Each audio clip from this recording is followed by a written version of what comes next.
आज की बात। स्वागत। आप जानते हैं कि आज की बात में इस समय हम लोग बुद्ध वचनों के आलोक में जो मार्गदर्शन हमारे जीवन के लिए आता है उसे हम अपने पक्ष में समझने का ये प्रयास करते हैं। और इसी कड़ी में आपने पिछली बार देखा कि कैसे तथागत ये समझाते हैं कि जिसे भी इस दुख मुक्ति के रास्ते पर चलना है उसके लिए मध्यम मार्ग है। और ये जो मध्यम मार्ग है ये मध्यम मार्ग 8 अंगों का मार्ग है। इस 8 अंगों के मार्ग पर आपको चलना होगा तो आप दुख मुक्ति की राह आसानी से चल सकते हैं और निब्बाण को प्राप्त कर सकते हैं। यहीं इसी जीवन में कहीं और जाने की ज़रूरत नहीं। और मृत्यु के बाद कोई निब्बाण नहीं होता। ये मृत्यु से पहले की अवस्था है जिसको अपने जीते जी जिया जाता है। तो आइए हम सबसे पहले समझेंगे सम्मा दिट्ठी को, सम्यक दृष्टि। तथागत कहते हैं कि सम्यक दृष्टि कौन सी होती है। सवाल है कि सम्यक दृष्टि कौन सी होती है। जिस समय आर्य श्रावक दुराचरण को पहचान लेता है, जिस समय हम ये जान लेते हैं कि दुराचरण क्या है, मतलब बुराई क्या है, दूषित आचरण क्या है, दुराचरण के मूल कारण को पहचान लेता है। दुराचरण का जो मूल कारण है, किस कारण से ये दूषित आचरण, बुरा व्यवहार हो रहा है, उसके कारण को जान लिए तो फिर निश्चित रूप से हम लोग उस चीज़ को समझ लेते हैं कि ये दिक्कतें कहाँ से आ रही हैं। सदाचरण को पहचान लेता है और सदाचरण के मूल कारण को पहचान लेता है तो समझ लीजिएगा कि सम्यक दृष्टि जाग गई है। तब उसकी दृष्टि इस कारण से भी सम्यक दृष्टि सीधी दृष्टि कहलाती है। उसकी इस धर्म में अचल श्रद्धा है, वह इस मार्ग में वो आ गया है। यहाँ धर्म का जो अर्थ है उसे समझे कि जो धारण किया जाता है वो मार्ग, मतलब हमने अपना जीवन यापन करने के लिए जिस मार्ग का अवलंब किया है, बस वही मार्ग यानी कि धर्म जिस पर हम लोग चल रहे हैं, जिसको सामान्य रूप में जो बौद्ध जन हैं वो कहते हैं धम्म। तो दुराचरण कौन से है, कौन से है दुराचरण, आइए समझते हैं। दुराचरण तथागत सिखाते हैं कि दुराचरण जो काया के दुराचरण है, मतलब जो काया से किए जाते हैं। तो काया से करने वाले दुराचरण जो है, मतलब अपने शरीर से, अपने तन से करने वाले, वो है पाणातिपातो अकुशलं, अदिन्न दानं अकुशलं, कामेषु मिच्छाचारो अकुशलं।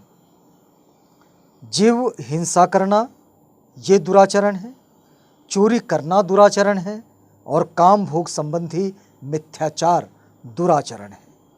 ये हो गए तन के, काया के जो दुराचरण हैं। आइए अब समझते हैं कि वाणी के जो कार्य हैं जिसके कारण जिसे हम दुराचरण कहें, तो इसमें 4 दोष आते हैं। इसमें एक है मुसावादो अकुशलं, पिसूणा वाचा अकुशलं, फिरुसा वाचा अकुशलं, सफप्पलापो अकुशलं। इसको अगर हम हिंदी में समझें तो झूठ बोलना दुराचरण है, चुगली खाना ये भी दुराचरण है, कठोर बोलना ये भी दुराचरण है और व्यर्थ बोलना ये भी दुराचरण है। अब वाणी के ये जो दोष हैं, इन दोषों पर अंकुश तो लगाया जा सकता है।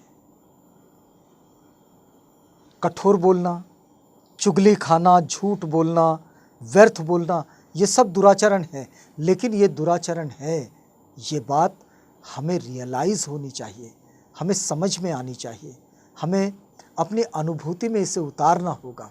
तब ये हमारे वाणी के जो दोष है, इन दोषों से हम निजात पा सकते हैं, उनसे दूर जा सकते हैं।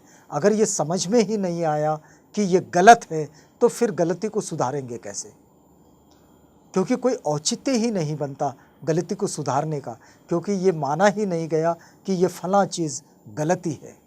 तो इसलिए गलती को गलती मान लिया जाए, पहली ज़रूरत है। अगर गलती को गलती मान लिया जाए तो फिर उस गलती को सुधारने की बात होगी। फिर आते हैं मन के कृत्य। तो मन के कौन से कृत्य हैं जिसे मनोकम्म कहते हैं? यह है अभिज्ञा अकुशलं, व्यापादो अकुशलं, मिच्छादिट्ठी अकुशलं। लोभ करना, किसी भी चीज के प्रति मन में लोभ उत्पन्न हो जाना। हम कहते हैं ना, बड़ा लोभी है। ये जो लोभ, ये दुराचरण है। फिर क्रोध करना भी दुराचरण है, और मिथ्या दृष्टि रखना ये भी दुराचरण है। मिथ्या दृष्टि के साथ लोग पूरा जीवन गुजार देते हैं, समझ में ही नहीं आता कि सत्य क्या था, पूरा जीवन ऐसे ही गुजर जाता है। तो मिथ्या दृष्टि रखना ये दुराचरण है, और क्रोध करना ये भी दुराचरण है, और लोभ करना ये भी दुराचरण है। और ये सारे के सारे जो दोष हैं ये हमारे मन के कृत्य हैं। अगर हम चाहे तो हमारे मन से इस तरह के दुराचरण को, इस तरह की बुराई को निकाल कर बाहर कर सकते हैं।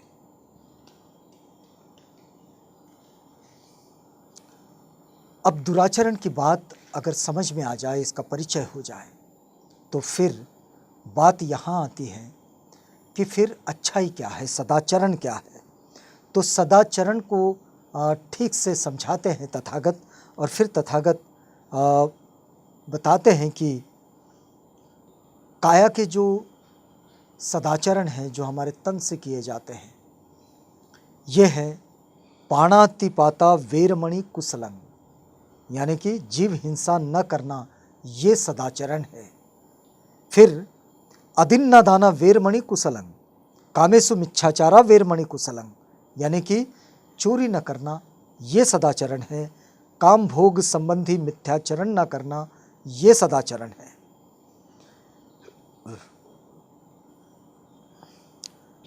अब फिर देखते हैं कि वाचा के जो सदाचरण हैं, वाणी के, वो क्या है। तो वाणी के सदाचरण है मूसावादा वेरमणि कुशलं, पिसुणाय वाचाय वेरमणि कुशलं, फरुसाय वाचाय वेरमणि कुशलं, संफप्पलापो वेरमणि कुशलं, यानी कि झूठ न बोलना ये सदाचरण है, चुगली ना करना ये सदाचरण है, कठोर ना बोलना ये सदाचरण है, और व्यर्थ ना बोलना ये सदाचरण है। अब अगर देखें कि मन के जो कर्म हैं उनमें सदाचरण क्या है, तो मन के कर्मों में बिल्कुल वैसे ही हमने मन के जो दुराचरण देखे, वैसे ही उनको जब सदाचरणों में बदल दिया जाता है तो अलोभ, किसी तरह का लोभ ना होना ये सदाचरण है। अद्वेष, किसी तरह का द्वेष ना होना ये सदाचरण है। और सम्यक दृष्टि का आचरण ये सदाचरण है। अब इन सदाचरणों को, ये जो 10 तरह के, जीव हिंसा से विरत रहना, जीव हिंसा न करना, चोरी ना करना, काम भोग संबंधी मिथ्याचरण ना करना, झूठ ना बोलना, चुगली ना करना, कठोर ना बोलना, व्यर्थ ना बोलना, अलोभ, अद्वेष, ये और सम्यक दृष्टि का आचरण, ये सारे जो सदाचरण हैं, इन सदाचरणों के साथ हम दुख मुक्ति की राह को बड़ी आसानी से जी सकते हैं। सम्यक दृष्टि की ये पहचान है कि वे दुराचरण और सदाचरण दोनों को पहचान लेती हैं, उनकी पहचान व्यवस्थित रूप से कर लेती है, और जो ये व्यवस्थित पहचान होती है, यहीं से दुख मुक्ति के रास्ते खुलते हैं। तो यहाँ हमें आज की बात में रुकना होगा, इस वादे के साथ कि कल आपसे पुनः भेंट होगी, जब हम इस बात को आगे बढ़ाएंगे इसकी अगली कड़ी में। तब तक के लिए हमें इजाज़त दीजिएगा।